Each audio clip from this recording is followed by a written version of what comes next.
आणि आताच्या क्षणाची एक महत्त्वाची आणि अत्यंत महत्त्वाची बातमी आलेली आहे। भाजपची दुसरी यादी अखेर जाहीर झालेली आहे। भाजप आज दुसरी यादी जाहीर करणार। झी 24 तास कडून सांगितलं गेलं होतं आज भाजपची दुसरी यादी जाहीर झालेली आहे। बीड मधून पंकजा मुंडे यांना उमेदवारी जाहीर करण्यात आलेली आहे। पंकजा मुंडे बरोबरच सुधीर मुनगंटीवारांना देखील उमेदवारी जाहीर झालेली आहे। तर नागपूर मधून नितीन गडकरी यांना उमेदवारी देण्यात आलेली आहे। आताच्या क्षणाची फार महत्त्वाची आणि मोठी बातमी आपण पाहतो आहोत राजकीय वर्तुळातून। भाजपची दुसरी यादी जाहीर झालेली आहे। यात बीड मधून पंकजा मुंडे यांना उमेदवारी जाहीर झालेली आहे। तर सुधीर मुनगंटीवारांना देखील उमेदवारी जाहीर झालेली आहे।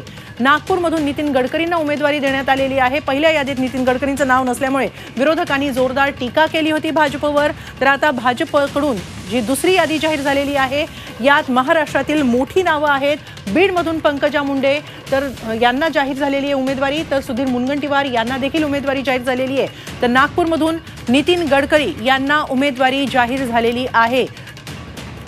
भाजपच्या आजच्या दुसऱ्या यादीमध्ये उत्तर प्रदेश, कर्नाटक यासह महाराष्ट्रातल्या उमेदवारांची नावं जाहीर होणार होती। यात आता महाराष्ट्रातील महत्त्वाची नावं समोर येत आहेत।